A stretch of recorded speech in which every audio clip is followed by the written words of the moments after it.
So England get the job done against France, winning 44-8 at Twickenham. A very dominant display from England. Lots of points to talk about. So here's my review and my reaction to that match. Are England Grand Slam favourites now? Let me know in the comments down below. Subscribe and leave a like on the video. Last week, England started amazingly well against Ireland, getting an early try, and they did the same here, and it's the same man once again, Johnny May. France lose the possession in a silly place, the ball out to Daly, who puts a lovely grubber through, and it's Johnny May who reacts quickest and goes over. 66 seconds on the clock, and England are ahead. France's ill discipline starts to kick into the match, and Owen Farrell gets a penalty for England to put them 8-0 ahead. He did miss the conversion against France. France did get some points, Morgan Parra getting some points in, and Owen Farrell then added another of his own to go 11-3 ahead 12 minutes into the match. France did start to try and throw the ball a little bit about through their different wingers, through Penoir and Huget trying to run a little bit, but it was pretty equal for that slot of 20 minutes then. Both teams going at it, very, very physical game, but England started to develop a very simple tactic, which we will look at a bit more in detail in a sec. Johnny May got another try, great work by the forwards, pick up and drive, and Owen Farrell notices that there's more defenders to his right, so he switches the play onto his left, plays it out. It's a lovely floated ball to Johnny May, but he's got a lot to do. He's got to be Pinot on the wing, and he does that with a lovely step, and he's into the corner, and England are dominating. Very quickly afterwards, England get their next try. It's Johnny May once again. He's got his third try, his hat-trick, and England have got their bonus points just before half-time. A high ball in the French 22, Morgan Parra under the high ball today. He really struggled, and this time there was no difference. He just couldn't control it, knocked it forward.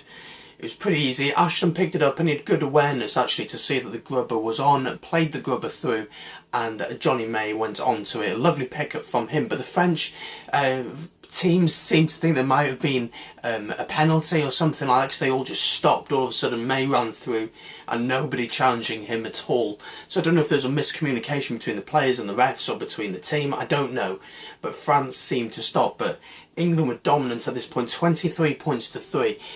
The question was now, how many points can England get? If France weren't offering much at all in the game, and they didn't look like scoring, but they did score, and it was a great try, maybe the best try of the match. France get the ball, turnover ball from a knock-on from the English players. Ball comes out to Lopez, who spreads it to Huget just between the 22 and the halfway line. He runs, breaks the tackle, he draws in Ashton, plays it out to the young French winger Pinot, who then goes to the corner and gets in there brilliantly. And that was just a sign of what France can do. But we just didn't see it enough throughout the match. But that was a sign of what they were capable of what Toulouse have been doing, of what La Rochelle have been doing. It showed what they were capable as a side. But just before half-time, England got their bonus point. Henry Slade this time. It's a French knock-on again. Ben Youngs gets the ball from the base of the ruck. Lovely grubber through the middle. Ashton gets onto it, gets tackled, but the ball is spread out to the left, and Henry Slade just gets under Bastro and goes over for a try. And England leading comfortably. It's half-time. The game is won by half-time, I would say. In the second half, though, only 2 tries there for you. Penalty try, first of all. It's a lovely kick through from Owen Farrell on the counter-attack. Ashton's going to get there. Can't quite get there because Gareth Ficou, the French winger, tackles him without the ball. Now, there's some question marks. Would Ashton get to the ball? Would he have been able to control it? I think he would have, and Nigel Owens deemed it to be right to be a penalty try. Because it was a penalty try, it had to be a yellow card, and Ficou saw 10 minutes in the bin. And finally, Farrell's try. France lose the possession once again. Farrell kicks through, is right down the line. I'm not sure if it comes off an English player, but it drops to Dupont, who can't quite control it, knocks it over his own try line, and Farrell jumps onto it, and it's a great try from England. And England win 44 points to 8. So a few talking points. England, first of all, their tactic was very, very clear to kick behind France, which they did against Ireland last week, and that worked really, really well for them. Actually, they kicked 44 times ball out of hand into the field. So they weren't kicking out, they were kicking behind, trying to get it to bounce in the field of play, and they were doing that to great success throughout the whole match. Actually, 4 of their tries came through grubber kicks, and it just showed their dominance throughout the game.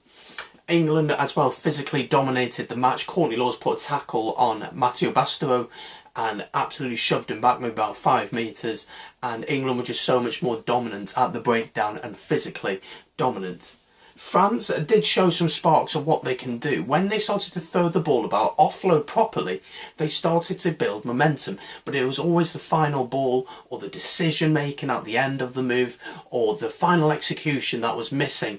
But you know, it's interesting, these young players like Dupont came on and Tamak came on, the young fullback came on, can't remember his name, but they had an impact. Dupont especially had an impact. He could have possibly scored a try or got a try assist at the end. He's been in fine form for Toulouse, and I was surprised he didn't start, and I think he will start against Scotland in Paris. I think they've got to give him the game. For England, as I said, physically strong, no real weakness, but were they truly tested? I don't think so. And I think the game against Wales is going to be a much bigger test. Grand Slam decider, possibly. It could be the Grand Slam decider, but England looked super, super good. It was very, very comfortable. Probably would have wanted to get more tries in the second half, maybe, because in the first half they got their bonus point. But fair play to them, you know, they really did well.